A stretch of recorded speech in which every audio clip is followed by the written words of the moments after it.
Here we go. Here we go. Here we. Welcome, welcome, welcome. It is Saturday morning, so you know it's time for another live edition of the Extra Point. We got Michigan Michael Hassol in box number one. We got Tasha T. Sizzle holding us down from the D. Aura. How goes it today, ladies and gentlemen? It's nice and cold today, which Yes, is it like, is. yeah, it feels great outside. So Some fall is nice here. hoodie weather. How's that weather down in the DR, Tasha? You see my glasses just keep sliding right on down my nose, and you have the audacity to ask me how's the weather. It Oh, is supposed to be a balmy 33, which is in the 90s today. Oh, okay. Sorry. Mm-mm. Because this hoodie's feeling real goody this early in the I wish morning. we had a little bit of that hoodie weather, but for some reason, well, as one of my coworkers say, that damn global warming, normally it's cool by now, and it is still very, very hot. Okay, it's really not global warming. It's black and mild smoke is what's killing the atmosphere. But we're gonna digress on that. Y'all, I got a ton of questions for y'all this week, and I really need you guys' help to walk me through some of these sports topics because I'm a conflicted sports fan, but I know that you two are my go-to people for all things sports. But before we get into any of that, can we please get a word, Tasha, from our sponsor? You're sponsored by May Jane's Coffee. That's MAEJANES coffee.com. May Jane is getting her Thug Thizzle on again this weekend. She is in Knoxville for the TAMU Tennessee game. So good old Rocky Top. Woo! Rocky Top, Tennessee. We're going to get to that game here in just a minute, so make sure y'all stay tuned for that. Michigan Mike, we're also brought to you by Wolverine_comics TX. We do all of the buy, sell, and trading, all things comics. So hit me up from Superman to Spider-Man to X-Men. What about Black Panther? Any Black Panther in there? Yeah, I got some Black Panther. Right. All right, y'all. He even got some Black Panther for your Black Friday specials. All right. We're going to run a Black Friday, Black Panther special. Make sure y'all look out for May Jane Coffee and for Michigan Michael. So now, Mike, let me start with you because you're a horror film guy, right? Yeah. Now, Friday the 13th was last night, and it turned out to be a real-life horror movie for one prime-time Coach Deion Sanders and his Colorado Buffalo. Wait, what happened? I'm about to tell you what happened. Yeah. Look at Mike. Look, Mike's face is telling you about what I'm about to tell y'all. Y'all, this was a horror movie of epic proportions for one primetime Deion Sanders. Up 29-0 at halftime over a 1-4 Stanford team. They go on to lose in double overtime in a historic fashion. It's the biggest meltdown in the history of Colorado football. Wait a minute. This is the last thing I pulled up on ESPN.com before I went to sleep. So when you're telling me this, I'm thinking, wait a minute. Can you guys, this is the actual last thing I pulled up. Yeah, I'm saying it was 29-0. No, it got worse. It was 29-0. Yeah. Well, this, like I said, when I got into bed, I just clicked it to see what was going on. And I said, oh, okay, they should win this. So now y'all meaning to tell me. You and the rest of the world. Yeah. And the rest of the world. Now, update this because y'all lying. Me and Tasha was talking about this game in the late start time yesterday, and she made a statement that I want to share with the world. I want to take you a little peek behind the veil. She said yesterday, yes, in double overtime, they lost. She said yesterday that these are the type of games where you wake up at 12:27 a.m. to go turn on to see the condensed version replay that they play late at night. You know, when they say, hey, due to programming purposes, we're going to move this game along, except it's going to say live. Tasha, there was a moment in time, and I watched this whole game. It was 12:27 a.m. our time, which means it was 1:27 your time, and the game was just going into the first overtime. You were absolutely correct in that assessment. Mike, you were correct on something as well, but we're going to touch on in just a second. Let me start with you, Tasha. Do you have a problem, as Prime does, that he said on Wednesday, with these late 9:30 games, the kickoff times? You've been a proponent against this for months. Deion finally made it vocal this week. Do you think that they'll take that into consideration going forward when it comes to Prime and his Colorado Buffaloes? No, not only for Prime and not for other teams either. That is why I do not like this conference realignment crap. So you mean to tell me you're going to put SC and UCLA in the Big Ten? So what's going to happen when they have to play Rutgers, when they have to play Maryland, they have to play Penn State? When all teams on the East Coast for you all. Well, the ones who are in the Eastern time zone. Right. That is a 10 o'clock start time. Who's going to watch that game? Right. No one's going. I don't care who's playing. I'm not staying up to 10 o'clock to watch a game. I think when they do this, they need to do it geographically. So I do agree with Prime. Starting a game that late, where he's on Mountain Time. He's just an hour ahead of them. So it would have been 7 o'clock starting there. That's okay. But for people on the East Coast who would want to watch these games, we ain't watching that crap. Just like I told you with the NBA. I hate that Memphis is in the West because they have to play West Coast teams. And it's hard in the playoffs, too, when you're playing the Lakers and the game comes on at 9:30 p.m. Central Time, yeah. And then I don't have daylight savings time here, so when it's 9:30 in the East Coast, it's going to be 10:30 here. It's even an hour later. So, yeah, I think that's crappy. If I understand that's the schedule. They're in the Pac-12. Pac-12 is the Pacific time zone, so there it is, 8 o'clock. But for people who would want to view that, nobody's going to watch that. And it's like, I think the Pac-12 and teams in that time zone, they should only have afternoon games. Right. Because you've done it before. For today is a prime example. Oregon and Washington play at 2:30. Right. Today, and so everyone will be able to see that. Mike, let me come to you as far as conference realignment is concerned. Now, you're excited to bring on such story programs like Oregon, USC, UCLA, and that nature. Are you staying up to 10:30 to watch Michigan play Washington? If it's Michigan, yeah, for sure. But I do agree. I think Pac-12, they've gotten themselves in their own, hole, I guess, if you want to call it, because they have these late games, and Big Ten's not going to have that. They're like, no, that's not what we do, and they'll just start it at 2:30 or 3 or whatever time that they play at. That's their prime time game. So you're saying the Big Ten has to pull to move those games up when right? They're not going to have a late West Coast game. Like, no, it's not going to happen. We shall see about that. I really hope that you are right, because I agree with Tasha. Even as much as I love the Blue, we've never been put in a position to have to watch them at midnight or 11 o'clock or 11:30. So that's never been an issue. Except for that one Fiesta Bowl when they went. What year was that? Devin Gardner was the quarterback. Oh, yeah. They played on the West Coast, but Michigan State was mad that they didn't get that California game. Yeah, I do remember that. Playing that Fiesta Bowl, and my niece was in the bed, covered up in a Michigan blanket, and I was cry on, Sparty, cry on. They beat us that year, and the symbol took us. That was great. Now, Mike, let me go to something that you said yesterday that also came to true. You guys were kind of like some soothsayers yesterday. Yesterday, we were at Friday Night Lights watching a high school football game. And you said sometime during the game, when the game was still in the balance, I kind of hope Team X loses because they need to be humble before the playoff run to kind of get them refocused, rejuvenated. Well, that went on to happen. Let's go fast forward to what happened to Dion. A loss of this nature is unlike Oregon when you were already a 20-point underdog. You were a 20-point favorite in this game.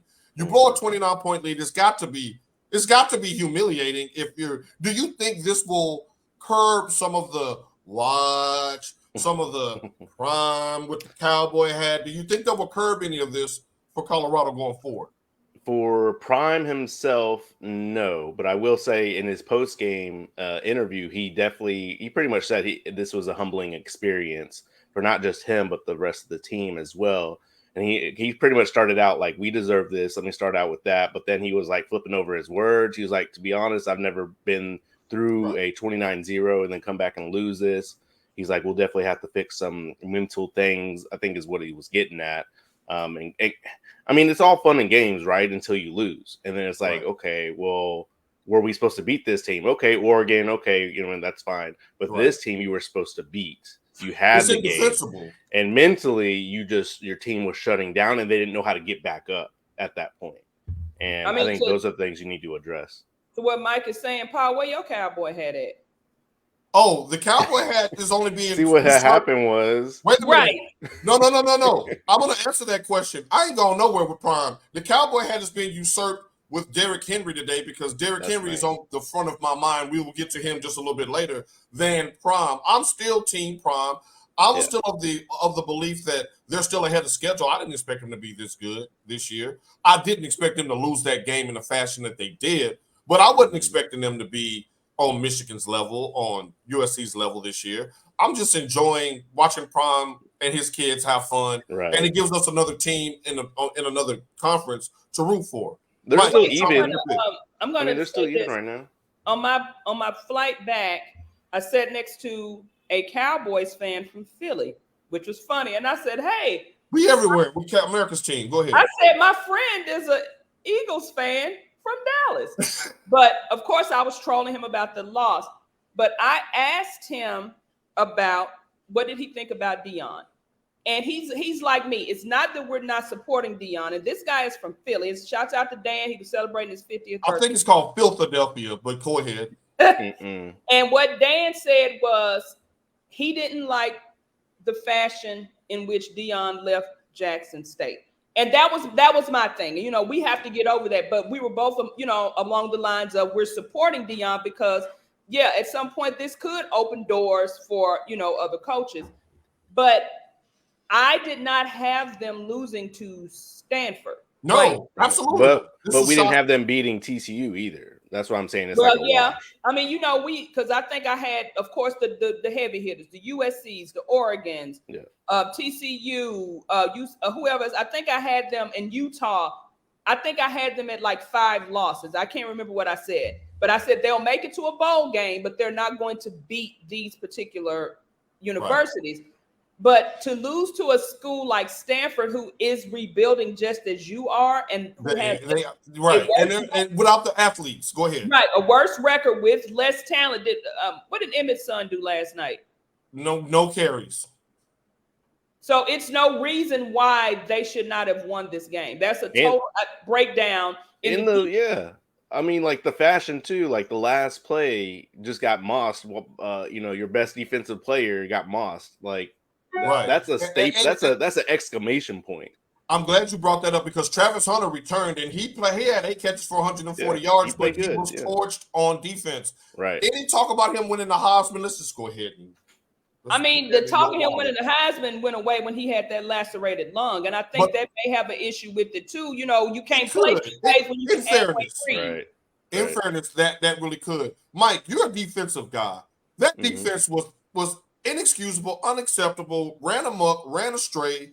It was a family and friends type of environment where they're the only ones going to stick around and watch that. How do you blow a 29-point lead on defense, Mike? Explain, as you played the position, what happened? That what it sounds like is the offense Stanford made some adjustments, and Colorado didn't think about those adjustments that they were going to make, and they kept playing the same defense. And so slowly, is that complacency or is that coaching? What is that? Oh no, it's coaching 100%. I think you have the players out there that, I mean, yes, is it going to be a top tier team like Tasha said? No, they're not that much talent on the defensive side to keep up with those top teams. However, I will say you can do some coaching adjustments to beat a Stanford and stop them and win by, X amount of points. I don't care if Colorado was playing Michigan. I just read this really fast. And the question says, how Shedeur Sanders leads college football in passing yards and sacks taken? Yes. So he had a clean pocket for that first half. I mean, they were doing whatever they wanted to do. They were scoring on reverses. The receivers was wide open.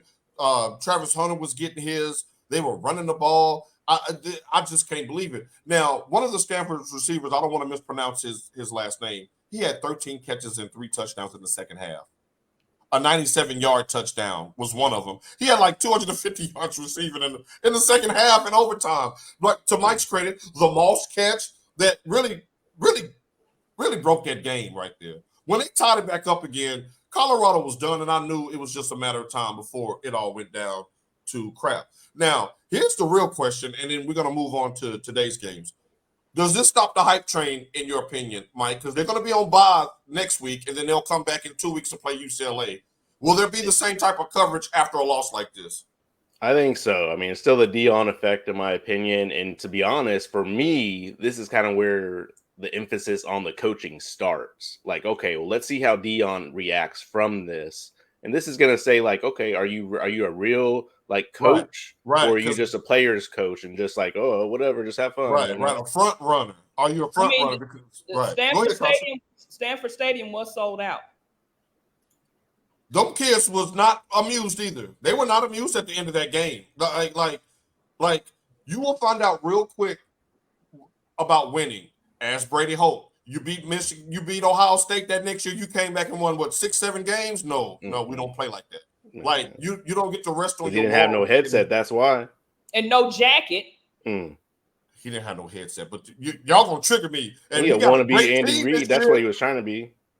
I'm curious to see what the hype train is going to look like, Tasha, going forward, because that's the kind of loss that will scare off Fox and them. But I guess to Mike's credit, it still is Dion.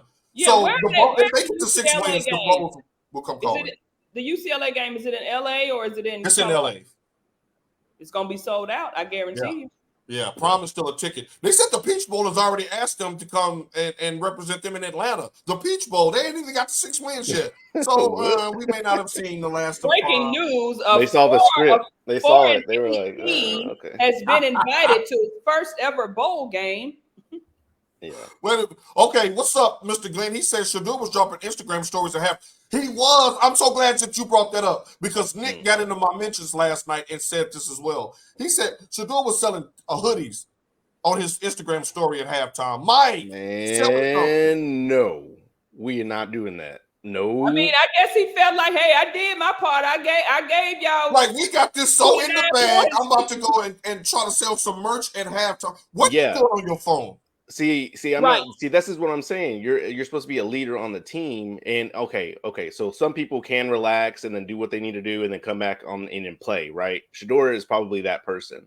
However, you're a leader for the team. So if you're like this, the rest of the team's gonna do that. It could have been Pilar. His mother goes to the games because remember that one guy was saying he was gonna pay money to anybody that knocks Shador Sanders out. And Pilar stepped up and was like, no, not on my watch, you not. Maybe Pilar had his phone. Maybe his mama was doing it.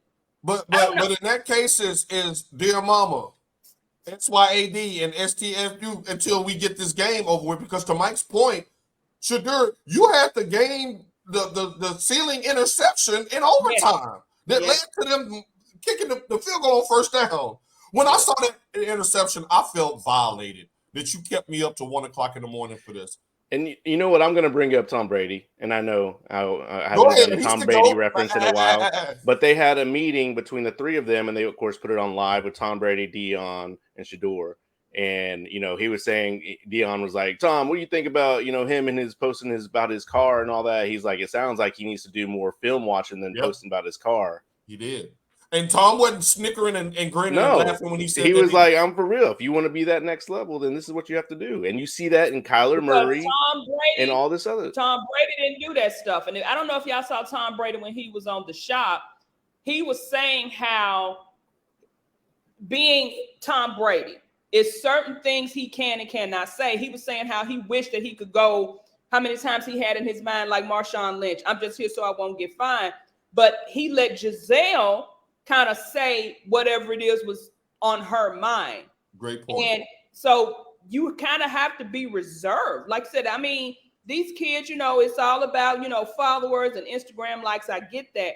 But Shador, that was not the time. Even if your mom did have your phone, if someone else was in charge of your social media account, that wasn't the time to be dropping shit. When, the game was disrespecting the game of football because it came back to bite you in the end. It's a 4-quarter game. And I agree with Mike wholeheartedly with his statement that he said last night that sometimes you need to get humble. I think in all of our lives, some of the biggest changes we've made in our life for positive happen after something humiliating happened to you, whether it was public or private. It kind of wakes you up to be like, oh, because Shador, I ain't trying to see this in UCLA, bro. I need y'all to close out and get a win. Pac-12, though, we still have the game of the week at 2:30 on ABC. We have the 8th-ranked Oregon Ducks taking on the 7th-ranked Washington Huskies. Both teams are in the top 10 facing each other for the first time ever. You know who has the second longest win streak in the country next to Georgia's 24 games? That's the University of Washington and Michael Penix with 12 straight victories. And Washington has a win streak. Mm-hmm. Washington has the number one passing offense and scoring offense in the country. Oregon has the number one pass defense in the Pac-12. Mike, we're going to start with you. Who wins this one? Oh, we going straight to it. Okay. Let's get to it. You know, I'm a defensive mindset. I'm really impressed with Washington's defense overall. I think Oregon's defense is lackluster. I will say that Washington did let Arizona score 24 on them. But the other games, they pretty much handled pretty easy. So I'm going to go with Washington on this one. You taking Washington in the 3? Yeah. They'll cover the 3, yeah. Tasha, who you like in this one, the Ducks or Washington? I agree with everything Mike said because I'm leaning towards Washington, but darn, man, Bo Nix, that's just a potent offense they out there running with Oregon. So it's, oh my God. Who did Oregon play last week? Oh, they played, they were on the Pac-12 network. I can't remember who they played, but the game was close in the first half. I do remember that. It was Stanford. Yeah, they beat Stanford 42-6. Ooh.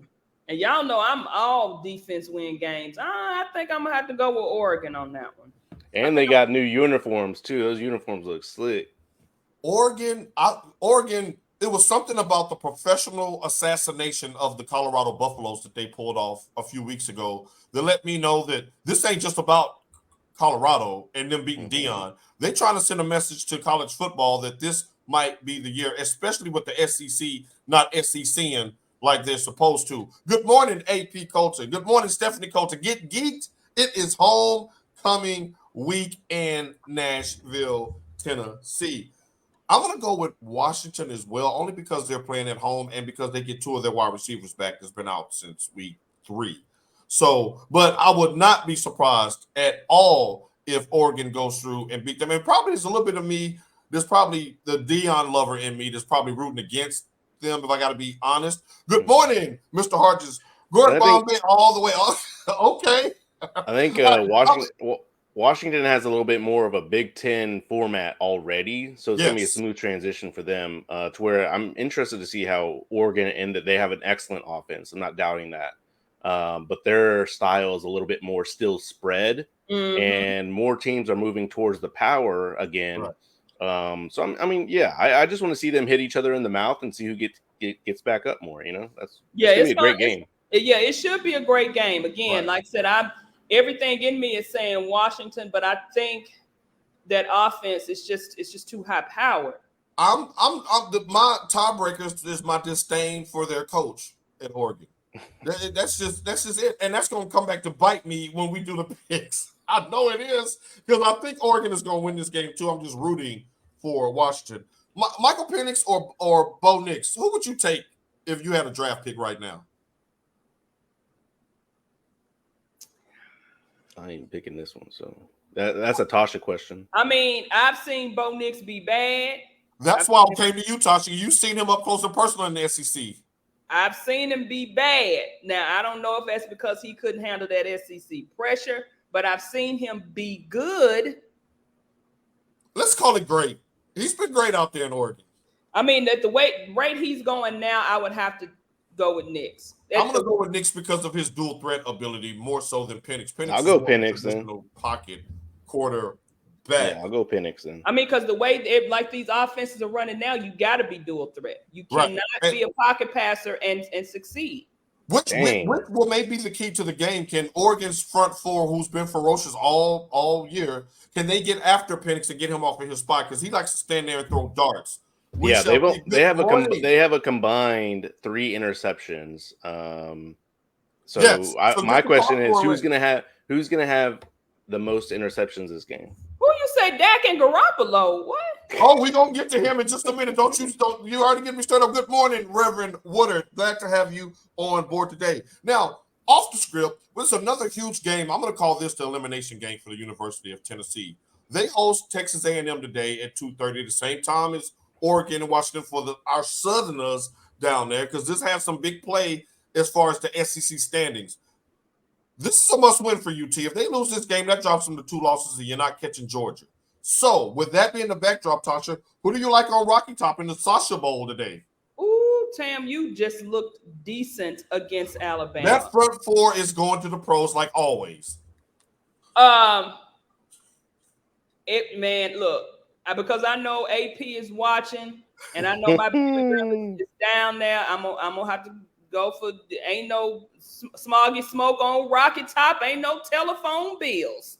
Come on and sing it, Rocky Top. Once I had a girl on Rocky Top, half bear, other half cat, wild as a mink, yet sweet as soda pop. I still dream about that.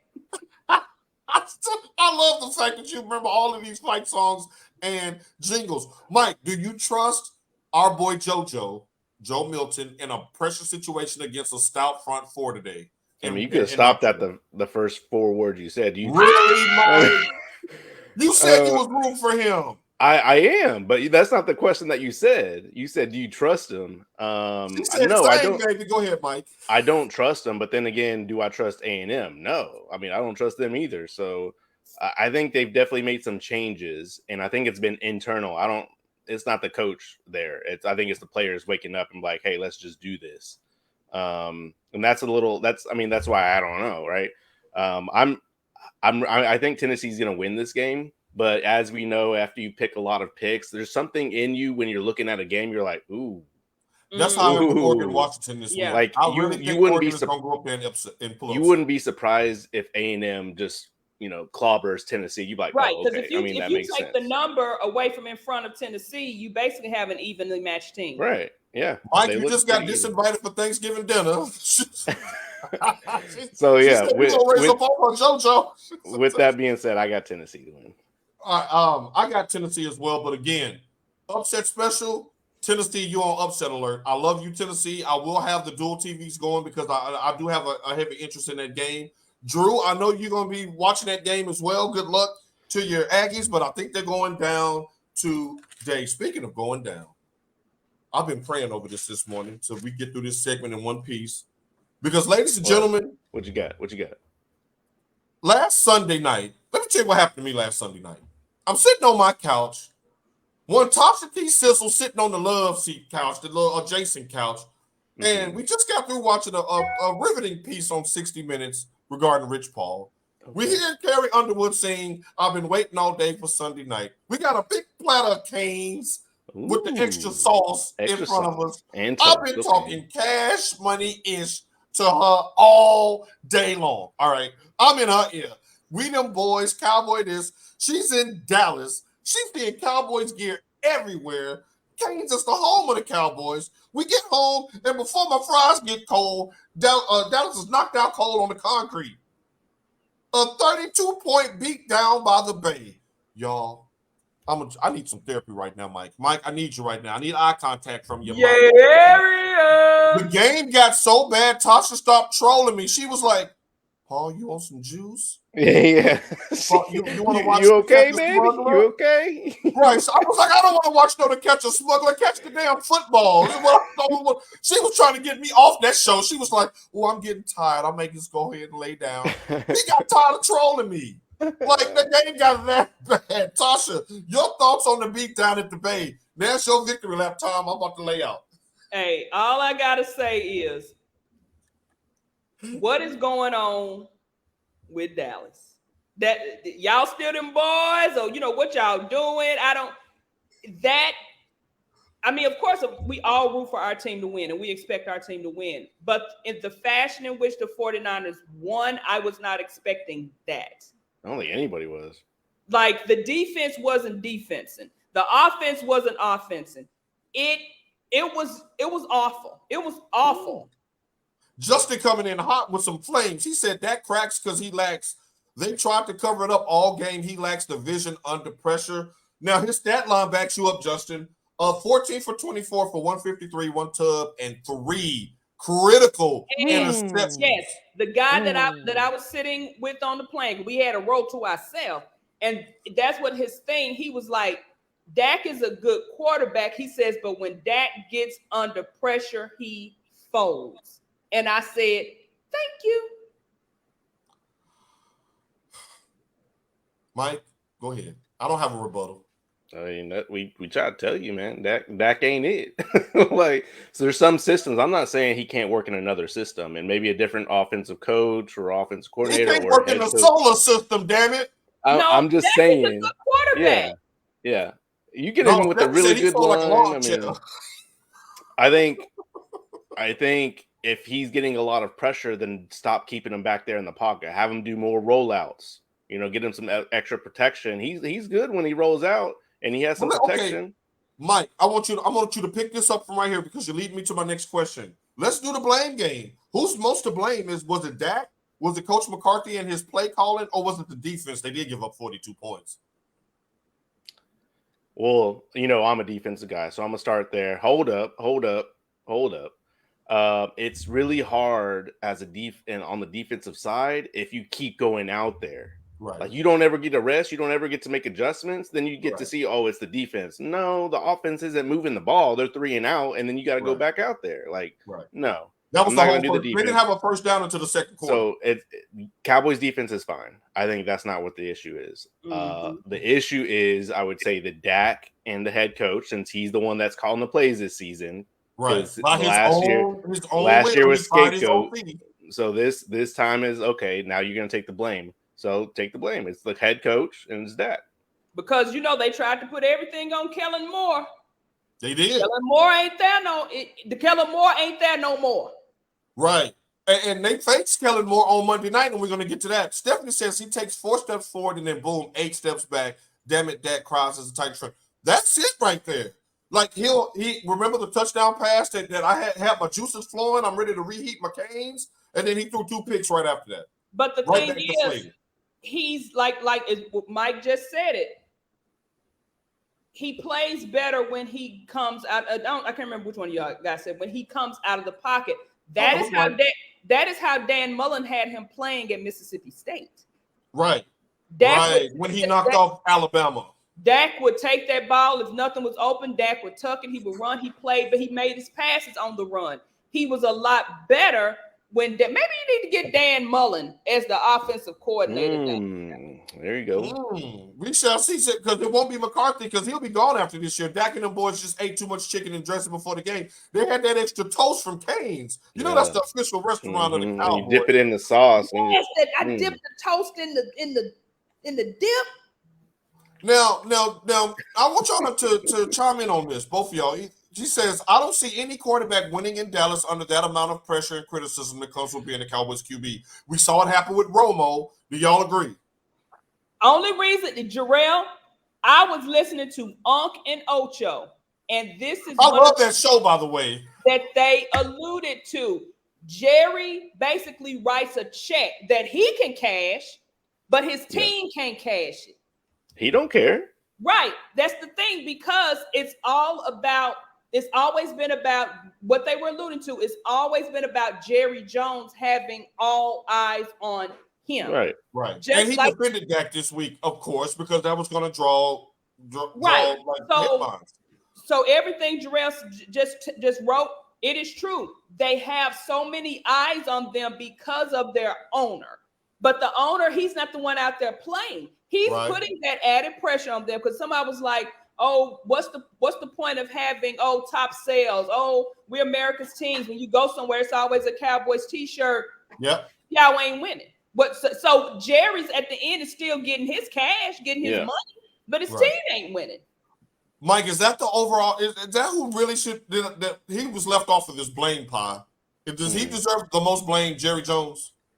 I love Jerry Jones. I don't think so. No, I don't think so. He's doing his job, and that's getting money to the organization and doing what he needs to do. I think. When you think you the GM, when you trying to make all the decisions, you basically calling everything. And if somebody says something, a la Jimmy Johnson, he gets rid of you.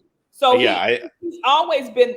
That was his biggest mistake. There. He is pretty stubborn. I would say he is very stubborn. And the lack of flexibility in today's game will hurt you. Davey says, "Well, hey, let's not let the defense off the hook." George Kittles was running wide open like he had skunk juice on him. I mean, wide open. Now, that trick, and y'all saw his shirt. And y'all saw the shirt he had on and his Kittles. And he's going to get fined for that. No, don't. And Deebo Samuel, I'm going to give you the Shut the Hell Up award this week. Why are you out there running your mouth talking about Dallas don't want to see us again or it might be worse? You had 2 catches for 15 yards. Christian McCaffrey came in and stole your soul. And what did I tell you? The way we beat them this time, I wouldn't be surprised come playoffs times when she did say this. Now, to her credit, she said this after the game. I think it's because she needed a ride to the airport. She said, Jerry, she said, now I would see this happening in January and Dallas come back and beat them. That made me feel a little better because I was curled up in the fetal position holding a pillow when she said it. I was crushed, y'all. And like I said, it's embarrassing when the troller stops trolling and offers you some apple juice and To Catch a Smuggler episode. Stephanie says, Jerry is the epitome of 2% mentality, me and only me. That's it.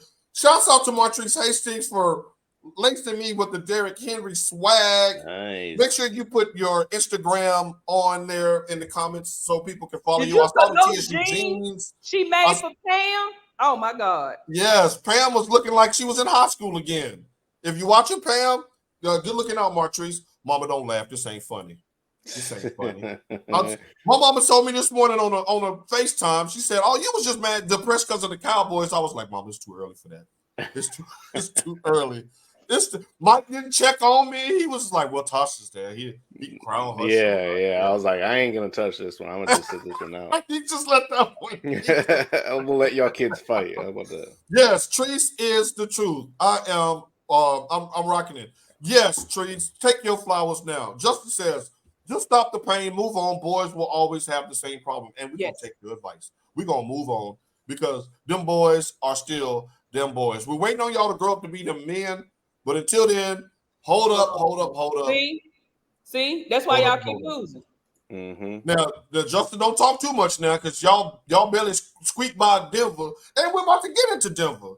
Y'all, Stephanie did wait a week later to call me. She did, and my mom avoided me all week. Y'all know I hate when the Titans and Dallas lose on the same day. All right. Now, speaking of losing, these two coaches are Hall of Fame coaches. But they have been Hall of Fame losing this year, and I want to get your thoughts on who's doing a worse job. Mike, we're going to start with you. Is it Sean Payton out there in Denver at 1 and whatever, or is it Bill Belichick in New England at 1 and whatever? Who's having a worse season, in your opinion, doing a worse coaching job? I think Sean Payton. I think Belichick is always – I think he's a great coach, and I think – do I think it is going to be soon for his transition out? Yes, because it's a new game now. Would it be his call or would it be Kraft's call, in your opinion? I think it'll be his call. I think he knows the game enough to be like, you know what, I don't really need this. I think Sean Payton, to where he's trying to adapt for some reason, and he's like being more vocal and trying to be like, I don't know. I know he's always been arrogant, but like this is like a new extreme of just like, right. Well, if you listen to me, you would win, and go sit down. And I don't like that. He does give that error of they're not executing my game plan, and that's why we're losing. Yeah, you're right. I'm like, okay. Tasha, jump in here. Who's doing worse in your opinion? Is it Sean Payton or is it Big Bill? They paying Sean Payton $18 million. Come on now, let's throw that part in there. They gave up draft capital for him. You come out here, you're running your mouth. You can't get your wide receiver under control because they out here talking about he's just a jag or just a guy. And Steve Smith, stop that. Right, you too old for that. You too old for that, Steve Smith. No, I love it. No, because look at Mike want to smoke. No, because Steve Smith always running his mouth because he think ain't nobody gonna put them hands on him. You know, this new generation don't play that because y'all saw him. He was behind him dancing. He could have easily hit him like Michael Clark Duncan in Players Club and knocked his ass over on live TV. But you Steph said you got to flip your glasses down on this one. Right. So you out here, you want to blame your quarterback, but when your quarterback won you the game and your defense gave up 133 points. Worse in the league, 32nd in the league in defense. You're going to say, we're going to put that on Vance Joseph, but you are the head coach. Right. You are doing your offense is giving them nothing to work with. You're not scoring any points. You are doing a terrible job. You just wasting all of Patrick Surtain's good years. Yes, and if I was him, I'm seeking a trade. I need Rich Paul on line one because Rich Paul will get you to another team. Now he gonna tear up everything in the process, but he'll get you to another team. Now, Mike, let's go to GM. Mike, we're gonna put on your GM hat right now. If you're Kraft, or if you're the Waltons, the Walmart family that runs the Broncos now, would you give your coach Belichick or Peyton another year, because you know you're gonna be picking in the top 5 and waiting in the wings as a Caleb Williams, a JJ McCarthy, a Bo Nix, a Michael Penix, hell, even maybe a Shedeur Sanders? You're going to get one of them with a top 5 pick. Do you give them another chance to hit the reset button? Or do you no, we're going to blow this whole thing up with a new quarterback? I think they are both going to get another year.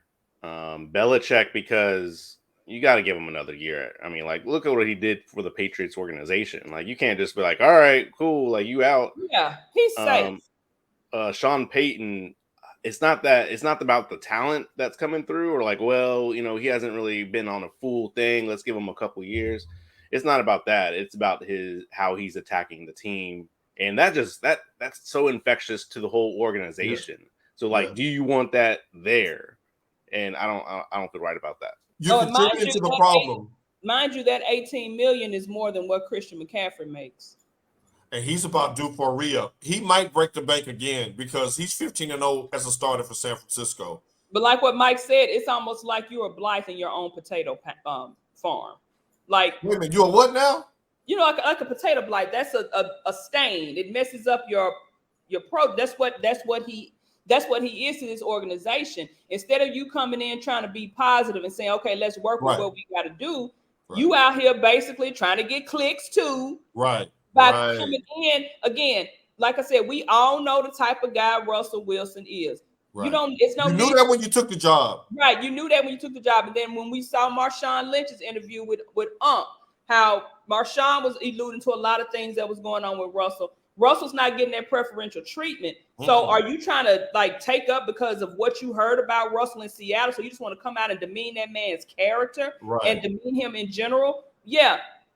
I thought Russ was point shaving, to be honest. And I was like, this is the fix. He looked terrible on Thursday. Oh my God, he looked terrible. But that goes to, again, if you are a coach, you should be able to go to your star quarterback, regardless of your star player, regardless of what position or who it is, and say, hey, we've got to do something different. This is what we're going to do as a team. We're going to come together. We're going to do this. And he's not doing that. Do you think it's a huge mistake, Mike, because Tasha just alluded to it, and that made me think of this. Do you think it was a mistake for him to publicly go after his quarterback in the press, in the media? Because you've made mention a couple of times during this show already about locker room chemistry and following your leaders. And if your leader is getting disrespected by the coach, does that give the players, foot to stand on when it comes to respecting the leader? Absolutely. What happens in the locker room stays in the locker room. And, I just finished watching the Beckham documentary on Netflix. It's a good one, so go watch it. It's good. And that's similar to what happened to, Beckham and Donovan on the USA team were having at it. And Donovan went to the papers and did all this. And Beckham's like, I probably deserve that. However, you should have kept that in the locker room. Right. With the Galaxy. Come to me and be like, hey, you're playing like trash. Step it up. Right. Peyton been overrated. He talks like he's Bill Parsons. He really does. He came in saying that was the worst coaching job in the history of the NFL. There's been teams that went 0-16. Yeah. I remember the Lions did that once. And for him to come in and say that before you play the game, you better come out balls to the wall if you're gonna make that kind of assertion. And then you lose to the Jets last week, 2 weeks ago. Mm-hmm. Oh boy. That is going to be interesting. Both are going to have top 5 picks. It's going to be interesting to see if they'll be around. It's going to be hard to get out from under that $18 million, to your point, Tasha. Are you going to be paying 2 coaches, one $18 million, one $7, $8, $9 million? That's a lot of money to tie up in dead money. How many years is he? Oh, it's got to be multi-year. I don't have it right in front of me, but he's not signing for 1 or 2 years. That's probably why he's acting a fool. He sounds like one of those tenured teachers. That's like. I already got my money. Y'all can't buy me out. Like John Gruden was down there in Vegas before he got caught on the live email wire. Mm-hmm. Right. Talking about Michelin tire lips and all of that. Ain't nothing wrong with the little big lips. Ain't nothing wrong with that. Jay-Z made $1 billion. All right. Now let's go to here, and I need you two as friends right now, not as co-hosts and analysts. I need y'all to be friends right now. Don't you sigh, damn it. Don't you sigh. I need you right now. All right, lean in. The Tennessee Titans right now are 2-3 as they prepare to face the Baltimore Ravens in London tomorrow morning. Don't you start giggling. You ain't heard the question yet. Okay. Now, I got some stats for you two. In the Titans' 2 wins, Derrick Henry has had at least 20 rushing attempts and 3 touchdowns. In their 3 losses, he has not reached 20 rushing attempts. Now, we all know during the Titans' playoff runs over the last few years, it's been spearheaded by Derrick Henry carrying the ball 25 to 30 times, ran down defenses, play action pass, and good defense. They're kind of moving away from that now to a more modernized version of NFL offenses. Now, Mike said earlier that people are starting to get back to the power game in college, but the Tennessee Titans are doing the opposite. But it seems like it's to their detriment because they have a losing record. Here's my question, and we'll start with you, Tasha. Are the Titans making a mistake phasing Henry out of the offense this early in the season?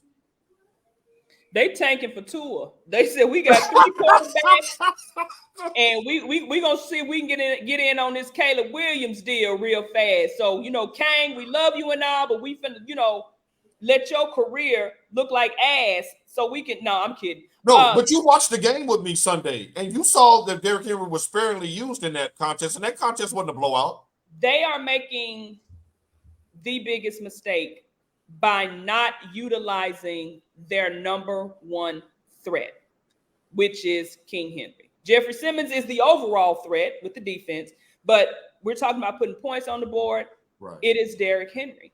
Right. I don't know if they're trying to justify Tannehill with that money, saying, okay, we're going to show that we gave Tannehill this money for a reason, so we're going to go out here and let him win. If that's what you're doing, that plan ain't working. Right. It's not to the tune of a 2-3 start to the season. Because he should have already broken that record. Right. Mike, help me out here. Mike, I'm asking as a friend because I don't know. We talked about this some yesterday. I want the Titans to become a modernized NFL offense, but not at the expense of this season. If you weren't going to use Derrick Henry, why didn't you just trade him in the offseason? Go ahead, Mike. Yeah, that's what I don't get. Like, if you're not going to use him, then you should have got max potential for him. Like you said in the offseason, which makes you what, right? Well, I mean, right but wrong, right? I think Derrick Henry still has a lot of to give to the team, and I think it's hard because him wanting also more potential, restructured deal could also impact this of being like, let's go mess with his money if he has a subpar number. And maybe this is also like why they're doing it. To Tasha's point, like saying like, okay, well, Tannehill, if you want this money, let's go ahead and show what you could do. Let's feature you. Right. I think this is going to be for the Legion of Boom in Seattle with Russell Wilson when they threw the ball at the 1-yard line. Go ahead, Mike. Yeah, I think this is obviously showing a whole restructure of the organization or offensive side without saying we're tanking, if that makes sense. That's Tasha, please chime in there. Do you think the Titans will see the error of their ways in London? And because they have a bye week after that, and then the home stretch. I don't think so. I don't, and I hate to say, I mean, you have a 49er running your front office.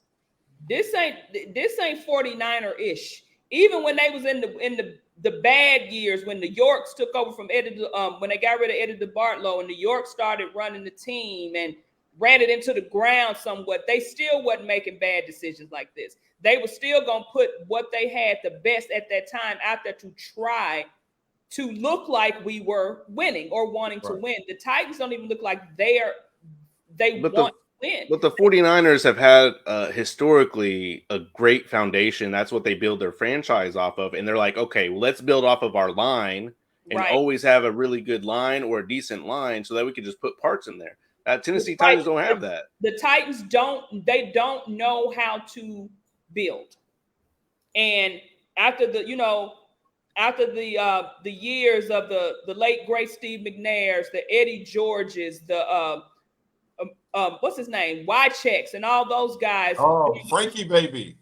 Like once that era was gone, And then you had 50-50 in there, you know, trying to implement his plans. It's been downhill ever since. It's frustrating because Derrick Henry is my favorite player in the NFL, but his backup, Tajay Spears, the rookie third-round pick out of Tulane, has looked better when he's been in the game. But that, again, what Mike and I are alluding to is all about the money. That's the bottom line, is that money. They may be trying to say, hey, if we don't give him these plays, he may get out here, he may complain, we can go ahead and get rid of him. He's at the end of his career, so we can feature our brand new prize. Right. It's going to be hard. It's going to be hard to replace someone like Derrick Henry. Right, if not impossible. And you said something, and we'll wrap it with this that I think is spot on. When you said featuring the passing game, you went out and signed DeAndre Hopkins to a 2-year deal. You want to keep him around for when your rookie takes over. So you might as well throw him the ball 13, 14 times a game. But will that rookie take over? Now we're about to get a Titans take here. Damian checking in. No confidence in the O-line, no blocking in the second level. Henry's running into a brick wall, and Vrabel is scared to death of 3rd and long. He hears the noise. Mike, is Vrabel come on now? They've lost 10 of the last 12 now, dating back to last year. Is it time for us to start like you don't fire the GM? Yeah. Who we gonna blame that? It's not gonna be let me answer this for Mike. You're only as good as your last hit. He won that the coach of the year, and what has he done since? Yeah, he's driving in one of those newer cars, and he's just driving. All of a sudden, he feels like the heat warming up. He's like, "Whoa, who turned this on?" That's what he's doing right now. Right, who turned this on? And then we're all the passengers looking at him like, "You turned it on. What are you talking about?" He has been Mr. Teflon Don in Tennessee since he took over from Mike Mularkey. But when you think about it, the O-line, the previous regime blew 2 first-round picks. One of them went crazy and went out of the league, and the other one, y'all know that he went crazy and ain't in the league no more. He was out there speed drag racing and rapping and stuff. Almost on top of the cars and pulling out pistols. Right, crumping and doing all of that. Like, get your ass out there on the field. They missed on the right tackle. They missed on trading A.J. Brown. Because they could have had Laramie Tunsil.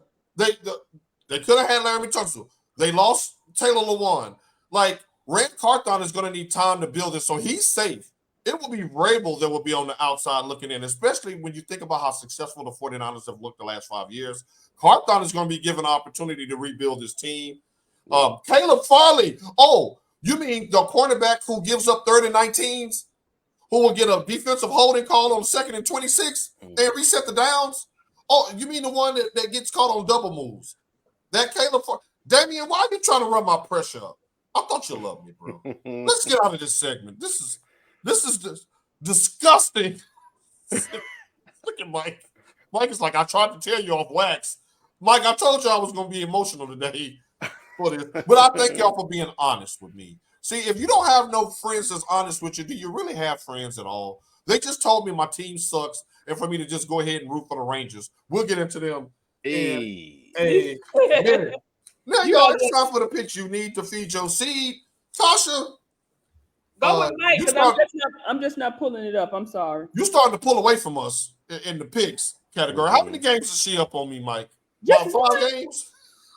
Yeah, she's up like 4 or 5 on you. No, she's up more on me than you. I'm in last place right now. Yeah, I can pull it up. No, we don't want to know. All right, we'll give her flowers. Tasha's in the lead. Let's just say that. Yeah, she is. She's up on you 5. She's at 19 correct. You're at 14 correct, and I'm at 16 correct. Okay, all right. Now, for all of you all who do parlays, Damian Coulter, we got you right here. We got your 5 for your parlay right here. We're gonna start with Oregon and Washington. We got Washington. Me and Mike got Washington in the 3 points. Tasha says go with the Ducks. Quack quack. Yeah, y'all might look. They might go with the Ducks because they seen that she got 19 right. Mm-hmm. They ain't gonna listen to us. They're like, They can play money line if they want. USC versus the Fighting Catholics. Now they got blown out by Louisville last week, and we got the 45-year-old quarterback in Hartman versus Caleb Williams. Notre Dame is a 3-point home favorite. Tasha, who you like in this nighttime matchup? Football Saturday night. Oh. This is gonna be a good one. Neither one of them can play defense. I think I'm going to actually go with the Golden Domers. You know what? They're gonna win because I was saying USC. I'm taking USC on no, you know what? No, that defense is so trash. But I like Caleb Both of Williams them against. I'm going USC. I need to make up a game. Didn't Caleb Williams have to do? Yeah. I mean, you know, the GOAT's son is playing wide receiver out there, but now look, I just put the disclaimer out there that you might want to listen to Tasha if you're doing a real parlay today. All right. So I'm giving my pick. I'm saying USC. Mike, who you got? I got USC +3. USC +3. All right. Now, Damien, in the toilet bowl, y'all in the toilet bowl again this week. We have the Minnesota Vikings at Soldier Field to take on the Bears. The Bears are a 3-point home. Is that favorite? Oh, They're an underdog. Yeah. Okay, so yeah, Chicago +3. So we got Minnesota versus Chicago. Now, before you all make y'all selections, Justin Jefferson is on injured reserve with a hamstring injury. He's out. Herbert, the starting running back for Chicago, is out with a hamstring injury. Who you got, Tasha? why you always got to start with me? Okay, who you got, Mike? I got Minnesota -3. I'm going Chicago. They ain't got no Justin Jefferson. With this Kirk Cousins love, Kirk Cousins ain't it. All right, so we got 2 Bears and a Viking there, Mike, for tactical and training purposes. All right, next up, we have a battle of 4-1 teams. This is going to be a good game. Detroit versus Tampa Bay. Tampa Bay is a 3-point home underdog. Detroit football. I'm going with the Lions. Detroit. Yep, make it 3. All right, we're all there. And on Monday night, the Kellen Moore Bowl, the fight your ass out of the bushes bowl if you Dallas. They done got knocked in the bushes like Homer Simpson. We're going to see which team come out of the bushes. right. Man. In the Kellen Moore Bowl. Now, the Chargers are a 2-point home underdog to the Cowboys at home. Really, it's going to be like a Cowboys stadium. You know, don't nobody go out there and support the Chargers. That's true. I got the Cowboys rebounding. Give me the Cowboys -2. I'm going with the bitches too. Oh, okay. Man, I need a game Baby though. said, "Duh, Bears." I might. You know what? I need to catch up on a game, and I think Tasha. No, Mike, speak from your heart. Don't speak from the stat sheet. Speak from your heart. Give me the. Dang it! Give me the Chargers. Because I wouldn't be surprised if Dallas pulls a Dallas. Well, I think there's someone had a stat that was like every team that's lost against San Francisco has gone like 1-16 or something like that the last 17 times. Well, okay, so let me pull this down real quick before I show Justin some love. Did you see the game Sunday? They got ran over like a squirrel on Horizon North Parkway. So they're all like, you know, when we wake up, you know, we're like, oh, they're gonna be coming in like that. So not a squirrel. Now you gonna see a dead squirrel on Horizon North Parkway anytime of day and night you go up the street. That's who plays San Francisco. You're that dead squirrel. Now you got to be resuscitated. You got to be put in a body cast. You got to be fed fluids. You got a colostomy bag, and you're supposed to get ready to play again in 6 days. Hell no. But the Cowboys get 7 days because we play on Monday. That's the extra day we need. God, this is going to be awful.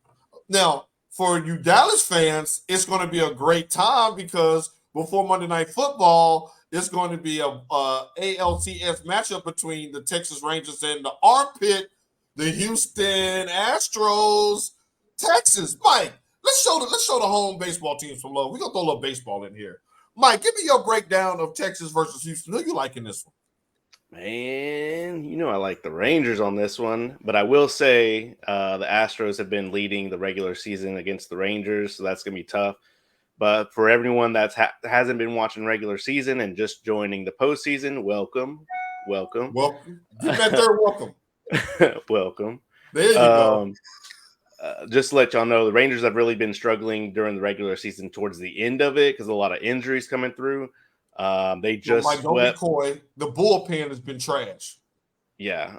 The Rangers did sweep their last 2, so they're 5-0 right now in the postseason. The Astros play really good ball. They play the Rangers really well. It's going to be a really great game. I think they match up really well. But I got the Rangers. I got the Rangers too. Do you think Houston is set to go back to the World Series, Tasha? Is they cheating? Right. They banging on the trash cans like college kids on Fat They're Houston. They're sending the pitch count and who if they throwing a fastball or not. Just for that, I never got over that. I didn't like the penalty that was handed down by the major leagues. So I'm gonna go for the Rangers on this one. Now, your new name on here is Tasha Pope. Nobody can pull a scandal out of thin air like you can. Tasha had no clue we was going to talk about baseball. Me and Mike colluded on this right before the show. Then we was going to throw baseball in the script because we've been following them all summer. And Tasha comes right in with the scandal that led to them getting a heavy penalty. That's why we fool with Tasha Pope. What about the other side? Arizona or the Phillies? I like Bryce Harper in them. What they did to Atlanta really woke me up. I think they get past the Diamondbacks. Yeah, the Phillies just they just looking looking real strong. Them bats are looking, them bats is swinging. Yeah, Castellanos and Harper and them, they da. Yeah, so they look good, especially to beat Atlanta, and Atlanta was on a roll. Right. I thought Atlanta was the best player, and they had the most home runs in MLB history and all of that. All of that out the window. Okay. Yeah, no, I have Arizona on this one just because I will give a shout out to Stacy's side and her family are Arizona Diamondback fans. So I didn't think that they were going to get past the Dodgers, and they swept the Dodgers. So sorry, Mookie. Maybe next time, Mookie, Nashville, and stand up.